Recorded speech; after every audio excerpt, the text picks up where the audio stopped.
Bismillahirrahmanirrahim. Assalamualaikum warahmatullahi wabarakatuh. Alhamdulillahil malikil hakim, al-jawadil karim, al-azizir rahim, alladhi fatara as-samawati wal arda biqudratihi wa dabbara al-amra fid daraini bihikmatihi وما خلق الجن والإنس إلا لعبادته والصلاة على سيدنا ونبينا وحبيبنا ومولانا محمد سيد المرسلين وعلى آله الأبرار الطيبين الطاهرين وصحبه أجمعين وسلم وعظم إلى يوم الدين أما بعد. Hamba-hamba Allah Subhanahu wa Ta'ala, bahkan para kekasih Allah yang dimuliakan dan dicintainya, selamat datang kembali di kajian kita, yaitu kajian Kitab Minhajul Abidin di forum kita ini di Saharuddin Channel. Para pemirsa dan subscriber, para pecinta Saharuddin Channel yang kami hormati, selamat datang. Yang baru bergabung, selamat bergabung ya. InsyaAllah mulai pada pertemuan ini dan insyaAllah seterusnya tayangan kajian Kitab Minhajul Abidin dan kitab yang lain di channel Saharuddin Channel ini, insyaAllah kita akan buat secara khusus ya. Jadi bukan pengajian yang di masjid yang direkam, supaya para pemirsa Saharuddin Channel merasa diutamakan lah. Jadi insyaAllah kita akan bikin forum khusus di sini ya. Selamat bergabung teman-teman, Bapak Ibu semuanya, pemirsa setia. Mohon setiap kajian untuk termasuk yang sekarang ini yang menyaksikan mohon absen ya, supaya kita bisa tahu, bisa kenali dan bisa jadi wadah silaturahim. Jadi yang menyaksikan mohon absen dengan cara mengetik nama dan alamat di kolom komentar di bawah ini di YouTube ya. Mudah-mudahan dengan wasilah YouTube ini kita bisa saling beristifadah, saling mencari manfaat demi keberhasilan dan keselamatan kita dunia akhirat. Baik, kali ini kita akan lanjutkan kajian Kitab Minhajul Abidin. Ini adalah pertemuan yang ke-16 dan ini pada bab Aqabatul Ilm bagian terakhir. Jadi ini bagian terakhir di bab Aqabatul Ilm atau rintangan ilmu. Pembahasan tentang ilmu terakhir pada kesempatan ini. Bagi yang memegang kitabnya, Kitab Minhajul Abidin cetakan Darul Minhaj seperti punya saya ini di halaman 52 bagian atas, paragraf pertama ya. Kalau teman-teman yang pakai cetakan syarahnya, syarah Minhajul Abidin itu disyarah oleh ulama Nusantara ya, namanya Syekh atau Kiai Ihsan Jampes ya, namanya Sirajul Talibin. Ini adalah syarahnya Minhajul Abidin yang ditulis oleh ulama dari Kediri, cetakan DKI ya, Darul Kutub Ilmiah, silakan dicari. Kita sebelum memulai membacakan surah Al-Fatihah untuk pengarang kitab Minhajul Abidin, Hujjatil Islam Abu Hamid Muhammad ibn Ahmad At-Tusi Al-Ghazali qaddasallahu sirrah wa nawwara dharihah wa fadha alaina min barakatih, dan juga para ulama, para guru-guru kita, khususnya Nabi kita Muhammad sallallahu alaihi wasallam, para sahabatnya, dan seluruh guru-guru dan para ulama yang mengajarkan kebenaran. Ilaihim jami'an al-Fatihah. A'udzu billahi minasyaitonir rajim. Bismillahirrahmanirrahim. Alhamdulillahi rabbil alamin, arrahmanir rahim, maliki yaumiddin. Iyyaka na'budu wa iyyaka nasta'in. Ihdinas siratal mustaqim. Siratal ladzina an'amta 'alaihim غير المغضوب عليهم ولا الضالين آمين. قال المؤلف رحمه الله تعالى ونفعنا به وبعلومه في الدارين آمين. Qala faman lam yata'allamil ilma, atau lam yata'allam al-ilma, maka barang siapa yang tidak mempelajari ilmu, tidak menuntut ilmu, ini karena masih pembahasan ilmu ya. Siapa yang tidak menuntut ilmu, tidak mempelajari al-ilmu, la tata'atta lahu ahkamul ibadati wal qiyamu bihuquqiha, maka tidak akan terjadi baginya, dia akan tidak berhasil meraih atau memahami hukum-hukum ibadah, wal qiyamu bihuquqiha, dan juga tidak bisa memahami, tidak bisa mendirikan ibadah-ibadah itu, hukum-hukum itu sesuai dengan yang sebenarnya. Jadi siapa yang tidak mempelajari ilmu, dia tidak memahami dan tidak bisa menghukumi ibadah-ibadah, tidak bisa paham hukum dan tata cara ibadah, dan tidak akan mungkin dia bisa menunaikannya. Walau anna rajulan 'abadallaha subhanahu 'ibadata malaikatis samawati bighairi ilmin, dan sekiranya seandainya ada seorang hamba atau seseorang yang menyembah Allah, beribadah kepada Allah Subhanahu wa taala, ibadahnya seperti ibadahnya malaikat. Jadi jika ada seseorang yang beribadah kepada Allah Subhanahu wa taala seperti ibadahnya malaikat langit, artinya ibadahnya sangat bagus, sangat sempurna, tetapi bighairi ilmin, tetapi tanpa diiringi atau didasari dengan ilmu, kana minal khasirina, maka dia termasuk orang-orang yang rugi. Fashammir fi talabil ilmi, maka bersungguh-sungguhlah, bersemangatlah, berjihadlah, berjuanglah dalam menuntut ilmu, bil bahsi wat talqini wat tadris, dengan cara mengkaji, membahas, mendalami, dan talqin, dengan cara bertemu langsung, belajar langsung dengan guru, dibimbing langsung oleh guru, wat tadris, juga dengan cara belajar, berguru, ngaji, mondok. Wajtanabil kasla wal malala, dan jauhilah rasa malas dan sifat bosan. Jangan sampai jauhilah sifat-sifat malas dan juga bosan. Wa illa, jika tidak, jika engkau tidak bersungguh-sungguh mencari ilmu, tidak bersungguh-sungguh mengkaji, memahami, fa anta fi khatarid dhalali, maka engkau berada di dalam bahaya kesesatan. Engkau terancam di dalam kesesatan, berada di jalan yang sesat. Wal a'yadzu billahi azza wa jal, dan kita berlindung dari hal-hal yang demikian, berlindung kepada Allah Subhanahu wa taala. Summa jumlatul amri, kemudian secara keseluruhan dari perkara ini, atau secara kesimpulan dari pembahasan ini mengenai ilmu ini, secara umum atau secara global atau sebagai kesimpulan, annaka idza nazarta fi dalail sun'illahi ta'ala,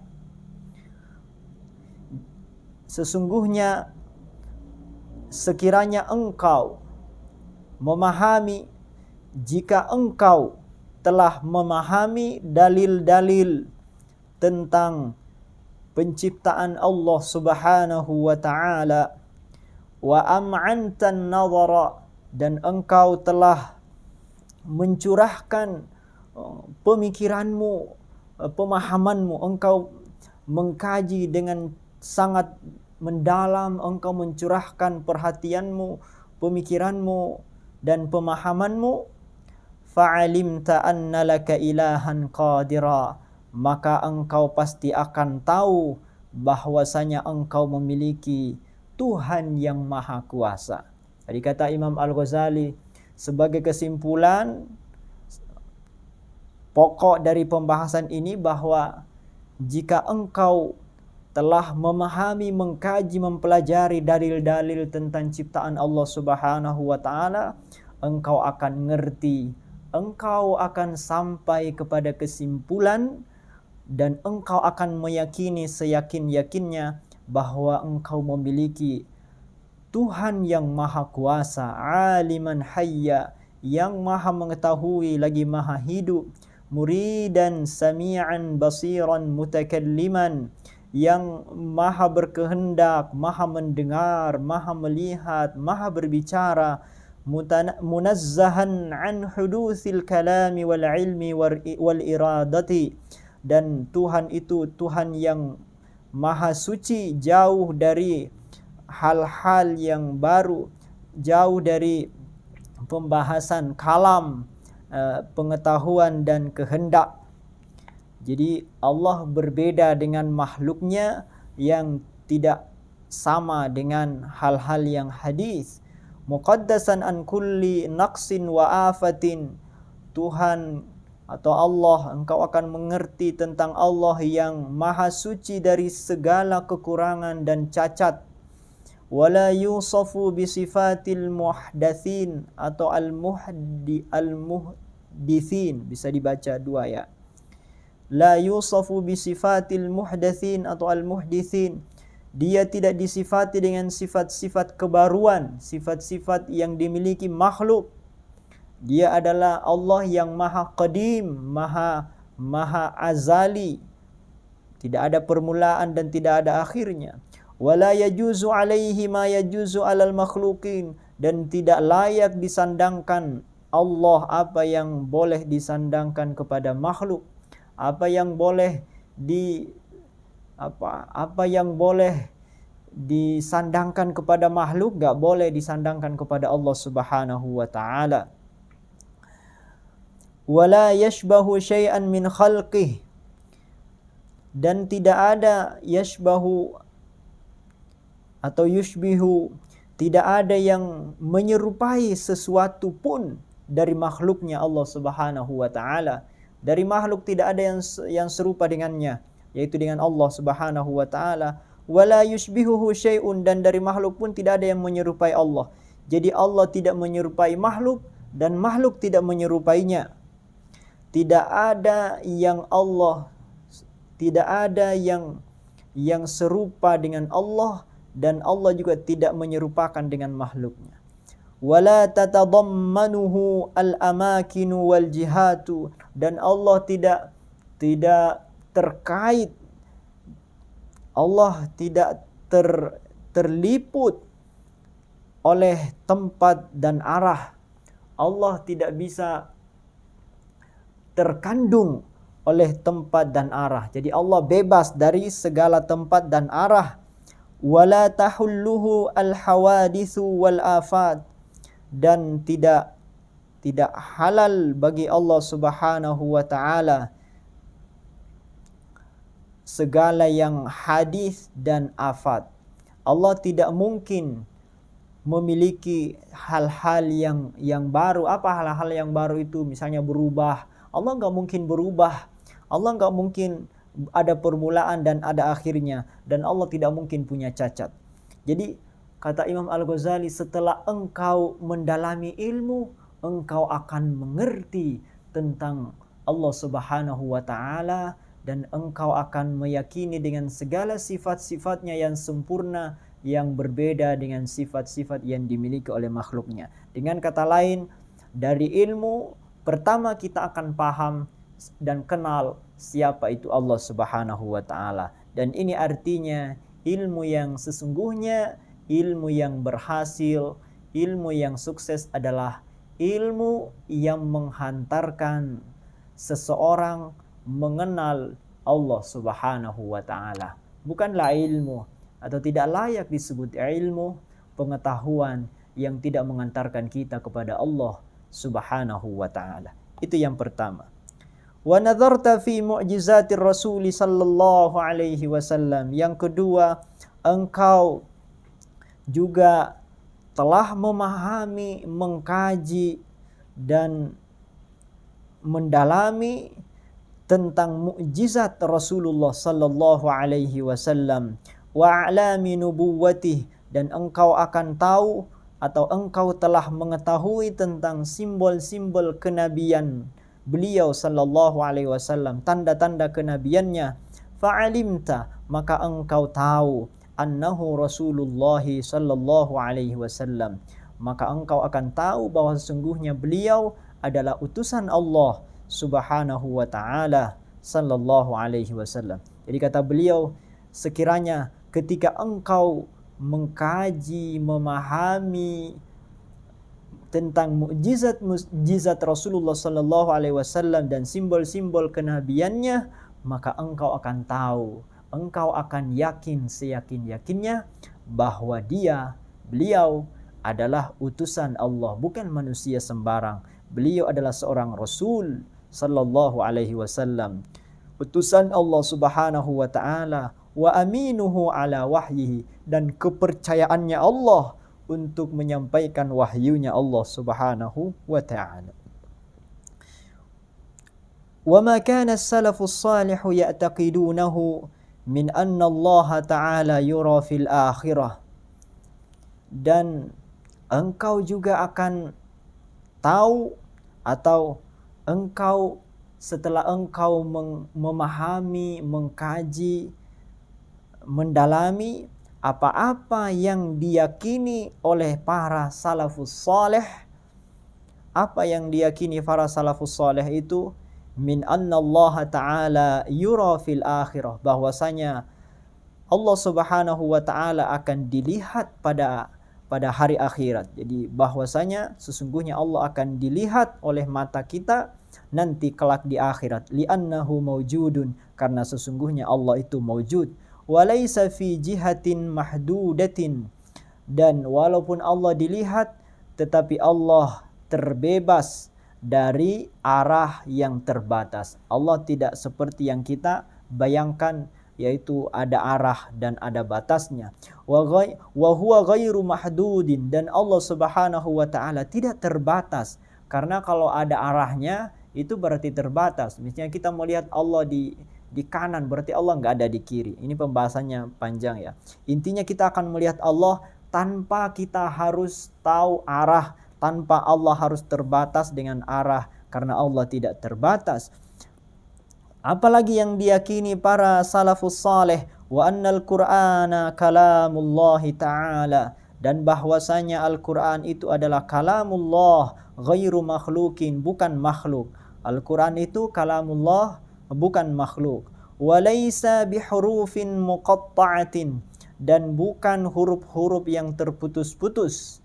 Jadi Quran yang sesungguhnya bukan huruf-huruf itu. Huruf-huruf di mushaf ini bukan Quran, ini mushaf. Tapi Quran yang suci, yang tidak makhluk, itu adalah kalamullah, bukan huruf-hurufnya.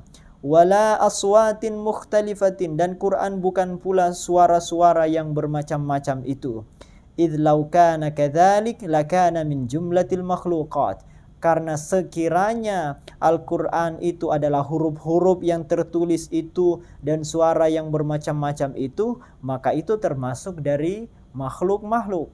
Jadi yang dimaksud kalamullah di sini bukan yang tertulis, bukan huruf-huruf yang tertulis, bukan suara yang kita dengar ketika orang mengaji, bukan itu yang dimaksud kalamullah, tapi yang suci, yang firman benar-benar kalamullah. Karena kalau sudah tertulis itu berarti sudah mushaf. Kalau sudah bunyi bacaan Quran yang berupa bunyi dari kita, itu makhluk, karena itu adalah suara manusia. Suara manusia itu makhluk. Nah, bukan itu yang dimaksud. Tapi yang kalamullah yang belum dilafadzkan dan belum ditulis dalam huruf-huruf yang terputus. Wa annahu la yakunu fil mulki wal malakuti faltatu khatirin wala laftatu nadhirin illa biqada'illahi ta'ala wa qadrih. Dan keyakinan juga para salafus saleh, atau keyakinan yang harus kita yakini selain bahwa kita akan melihat Allah, bahwa Al-Quran adalah kalamullah bukan makhluk, yang harus diyakini lagi adalah bahwa tidak ada la yakunu fil mulki wal malakut, tidak ada yang terjadi di alam mulk wal malakut, maksudnya di alam dunia dan di alam malaikat, maksudnya di alam syahada dan di alam ghaib, tidak ada percikan faltatu khatirin, tidak ada besitan tidak ada percikan pikiran, tidak ada bayangan pikiran, dan tidak ada kejapan pemikiran. Artinya tidak ada yang terjadi, tidak ada yang terbesit, tidak ada yang terpikir illa biqada'illah, kecuali semuanya itu adalah berdasarkan qada, ketetapan Allah Ta'ala, wa qadrih, dan kekuasaan Allah.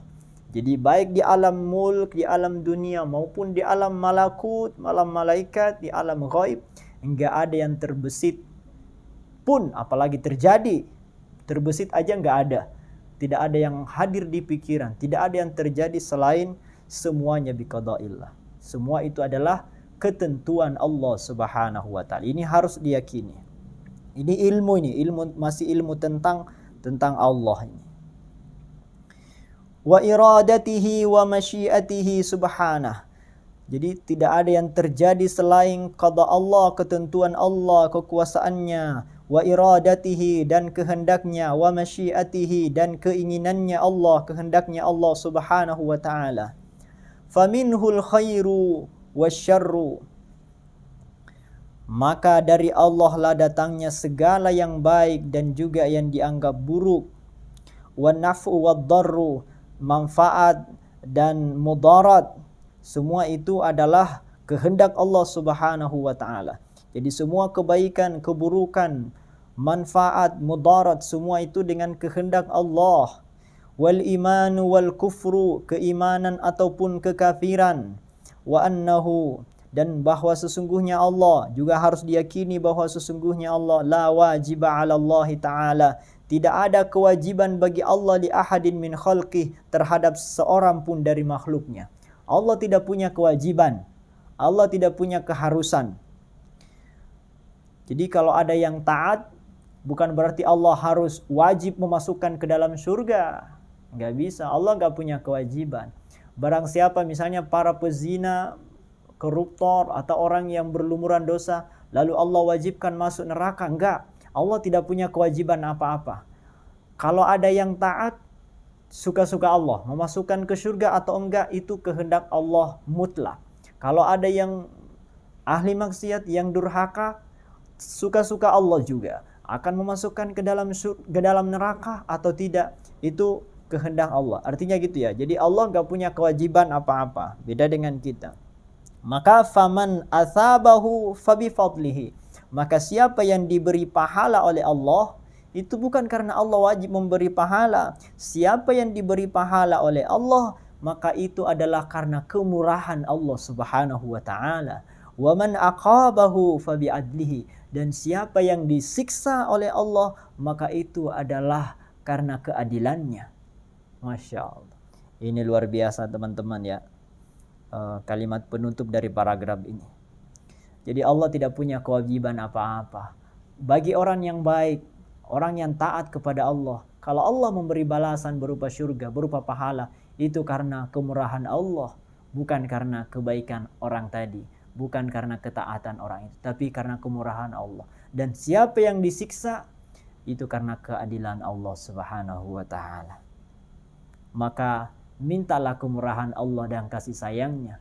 Jangan minta keadilan Allah. Karena kalau keadilan Allah yang jalan, kita semua akan binasa. Karena tidak cukup kebaikan kita, persembahan kita kepada Allah dari karunia Allah yang diberikan kepada kita. Kalau Allah akan memberlakukan keadilannya, kita semua akan tersiksa. Kenapa? Karena tidak sebanding persembahan ibadah kita kepada Allah daripada karunia Allah yang dipersembahkan kepada kita. Allahu Akbar. Jadi ini masih tentang Allah ya. Jadi siapa yang mempelajari Allah, memikirkan kekuasaan Allah, dalil-dalil Al-Quran dan Sunnah tentang Allah, dia akan meyakini seperti yang disebutkan barusan. dia akan yakin kalau Allah Maha Kuasa. Dia akan yakin bahwa semua terjadi dengan kehendak Allah Subhanahu wa taala. Dan dia juga yakin wa ma warada ala lisani sahibis syar'i salawatullahi wa salamuhu min umuril akhirah. Dan dia juga akan meyakini apa-apa yang datang dari lisannya sahibis syara', pelaku syariat, yaitu Nabi Muhammad sallallahu alaihi wasallam. Dia akan meyakini segala yang datang dari Rasulullah, apa yang disampaikan oleh Rasulullah sallallahu alaihi wasallam min umuril akhirah, berupa perkara-perkara akhirat. Jadi orang yang mendalami ilmu, orang yang mencari ilmu, orang yang mengkaji ilmu, dia akan yakin, dia akan tahu dan meyakini semua yang dibawa, yang disampaikan oleh Rasulullah SAW berupa perkara, berita-berita tentang perkara akhirat. Kal hasyri wan nasyri, seperti pada mahsyar dan hari kebangkitan, wa adzabil qabri, dan siksa kubur, wa su'ali munkarin wa nakirin, dan pertanyaan malaikat munkar wa nakir dan malaikat nakir, wal mizani was sirati, dan juga kabar tentang hari timbangan penimbangan amal, mizan, ditimbangnya amal, was sirat, dan jembatan sirat.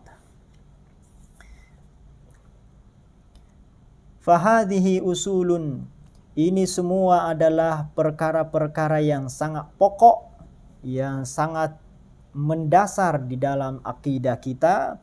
Darajat salafu ridwanullahi alaihim ala i'tiqadiha wa tamassuki biha. Ini semua adalah pokok-pokok yang ditempuh atau diyakini oleh para ulama salaf radhiyallahu taala anhum, dengan meyakininya, mereka meyakininya, wa tamassuki biha, dan berpegang teguh dengannya. Wa waqa'a 'alaiha al-ijma'u qabla tanawwu'il bid'i wa dhuhuril ahwa'i. Dan juga mengetahui apa-apa yang terjadi yang disepakati oleh para ulama, atau ijma' yang disepakati, yang merupakan konsensus para ulama sebelum munculnya perkara-perkara baru, tanawwu'il bid'ah, perkara-perkara bid'ah. Yang dimaksud di sini teman-teman, bagi yang paham sejarah, yang paham ilmu-ilmu para ulama, di sini sering dijelaskan al-bid'ah di sini adalah pemikiran-pemikiran yang menyimpang, seperti Qadariyah, Mu'tazilah. Semua inilah yang dimaksud dengan tanawwu'il bid'ah, perkara-perkara baru yang muncul belakangan. Bukan yang dimaksud di sini ya ziarah kubur, baca tahlil, maulid, bukan itu ya. Na'udzubillahi minal ibtida'i fid din. Kita berlindung kepada Allah dari perkara-perkara bid'ah ini, pemikiran-pemikiran yang menyimpang ini. Wattiba'il hawa bighairi dalilin, dan mengikuti hawa nafsu tanpa adanya dalil dari Allah Subhanahu wa taala dan Rasulnya. Jadi setelah kita tahu semua ini, thumma nazarta fi a'malil qalbi. Jadi ini semua tadi adalah ilmu-ilmu akidah yang masih bersifat lahiriah, tentang keimanan kita kepada Allah Subhanahu wa taala. Ini semualah yang harus diyakini dari ilmu-ilmu lahiriah. Sekarang kita akan lihat ilmu-ilmu yang dibalik yang lahiriah, atau ilmu-ilmu batin. Summa nazarta, kemudian setelah engkau memahami, mengkaji, membahas, merenungkan fi a'malil qalbi, tentang amal-amalnya hati, wal mawajibil batinati, dan kewajiban-kewajiban yang bersifat batin, wal manahi, dan larangan-larangan batin, allati ta'ti fi hadzal kitabi liyahsulalaka ilmuhu, yang insya Allah nanti akan dibahas panjang lebar di dalam kitab ini, kitab Minhajul Abidin ini, liyahsulalaka ilmuhu, supaya engkau bisa mengetahui ilmunya. Jadi kitab Minhajul Abidin ini akan lebih banyak berbicara atau akan lebih fokus tentang ilmu-ilmu batin.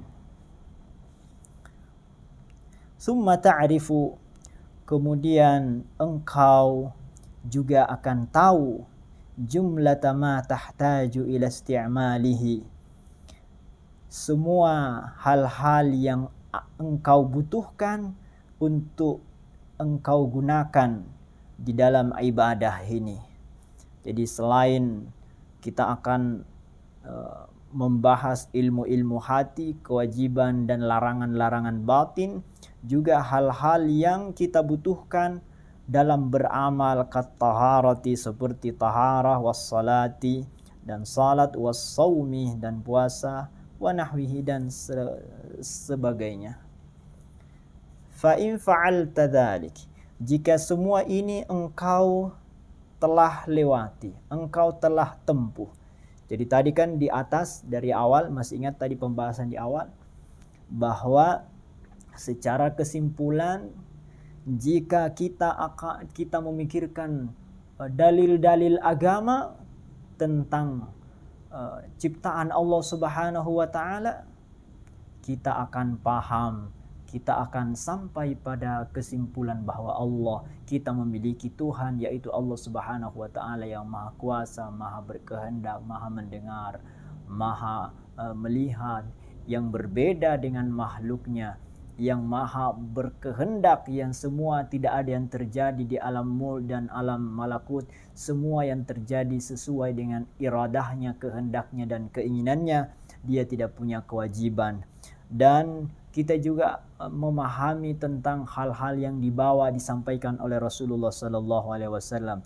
Kita akan paham tentang perkara-perkara pokok yang ditempuh oleh para salafus saleh ini, dan juga kita akan terbebas dari segala perkara-perkara baru, dari pemikiran-pemikiran yang menyimpang seperti Mu'tazilah, Qadariyah, Murji'ah dan seterusnya. Kalau semua ini kita pahami, ilmu-ilmu tentang Allah kita pahami dengan baik, ilmu-ilmu tentang Rasulullah sallallahu alaihi wasallam kita pahami dengan baik, maka ini penjelasannya.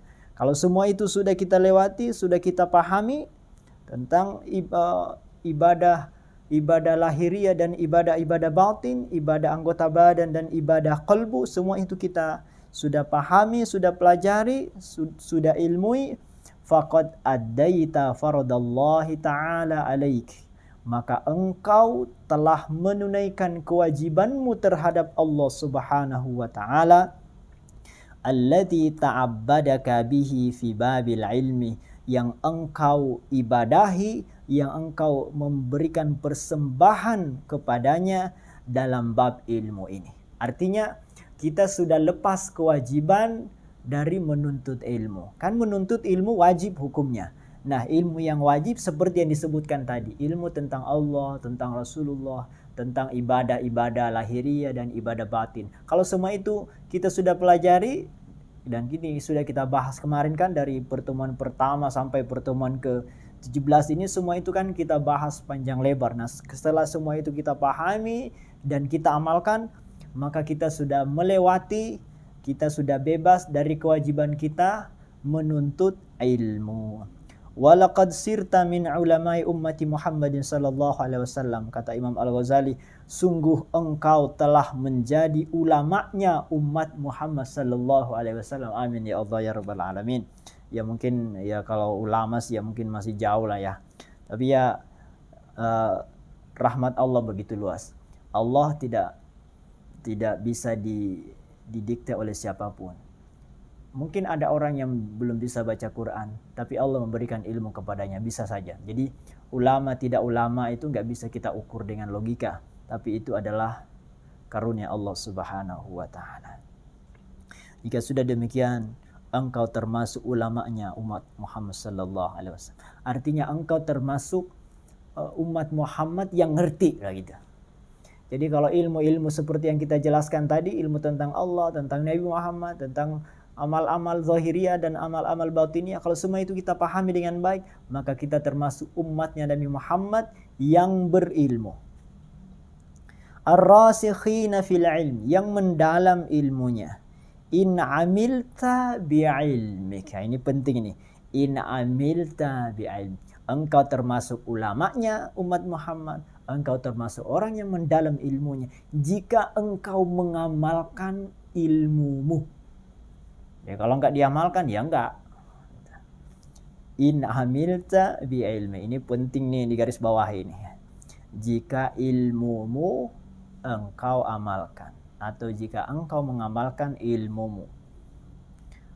Wa aqbalta ala imarati ma'adik, dan engkau mempersiapkan atau engkau sibuk mengurusi urusan ma'adik. Ma'adik artinya tempat kembali, yaitu akhirat. Jadi jika engkau mengamalkan ilmumu dan engkau sibuk mempersiapkan kehidupan akhiratmu.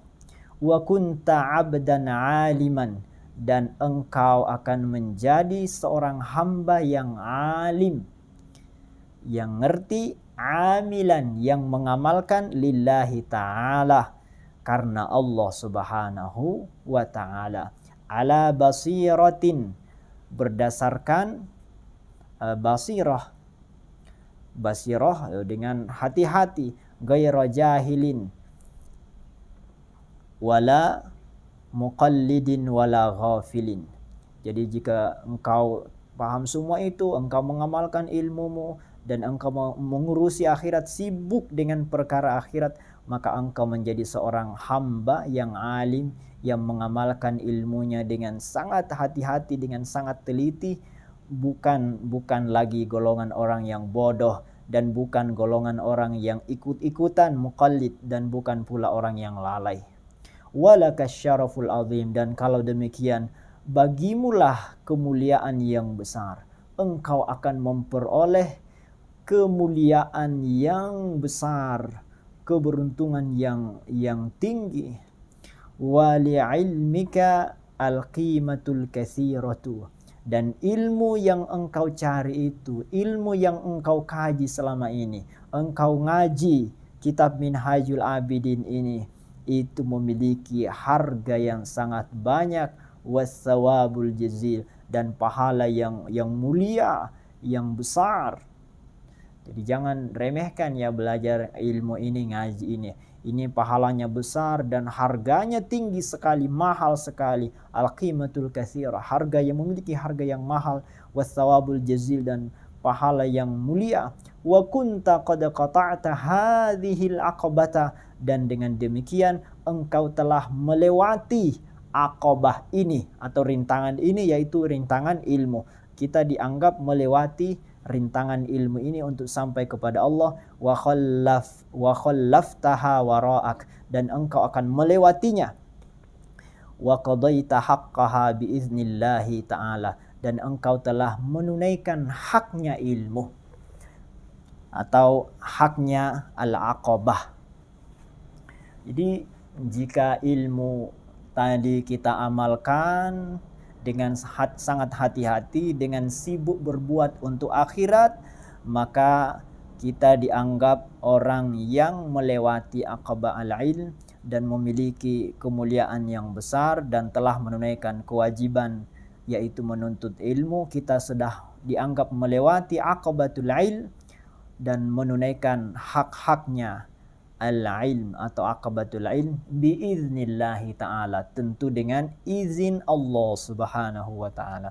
Wallahu subhanahul mas'ul, dan Allah subhanahu wa ta'ala tempat kita meminta, yang bisa menolong kita, an yumiddaka wa iyana bi husni taufiqihi wa taysirihi, yang bisa membimbing. Allah subhanahu wa ta'ala yang tempat kita meminta, dan dialah yang bisa membimbing kita, dan Anda serta kita semuanya dibimbing olehnya, bi husni taufiqihi, dengan taufiknya, dengan keindahan taufik dan kemudahannya. Innahu arhamur rahimin, sesungguhnya Allah Subhanahu wa taala paling penyayang di antara yang penyayang. Dialah yang paling penyayang di jagat raya ini. Wala haula, dan tidak ada daya, wala quwata, tidak ada kekuatan kemampuan, illa billahil aliyyil azim, selain karena ditolong oleh Allah Subhanahu wa taala yang maha tinggi lagi maha agung. Demikian teman-teman, bab tentang Aqabatul Lail atau pos pertama kita untuk sampai kepada Allah adalah pos ilmu. Dan pos ilmu ini telah kita lewati dengan baik. Mudah-mudahan kita bisa memahaminya, bisa merenungkannya, dan lebih penting lagi bisa mengamalkannya. Lebih lagi kita bisa membagikannya kepada orang lain, mengajarkannya. Bagi teman-teman yang ingin mendalami, silakan disimak dari awal ya, yang mungkin yang masih baru, karena ini pengajian berseri. Silakan dilihat dari awal.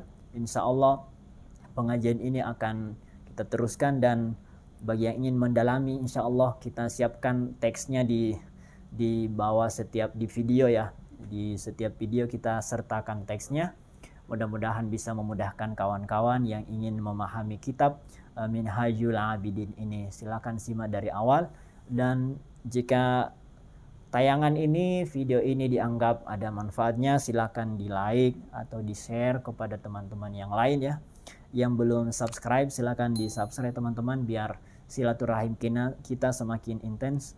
Dan sekali lagi silakan disimpan komentarnya ya, meninggalkan komentar di kolom komentar di bawah biar kita bisa mengenali.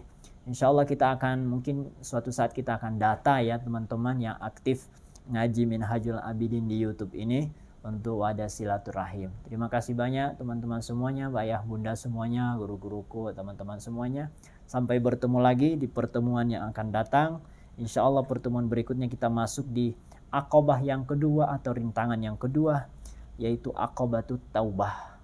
Wallahu ta'ala a'la wa a'lam. Subhanakallahumma wa bihamdika asyhadu an la ilaha illa anta astaghfiruka wa atubu ilaik. Wallahul muwaffiq ila aqwamit thoriq. Wassalamualaikum warahmatullahi wabarakatuh.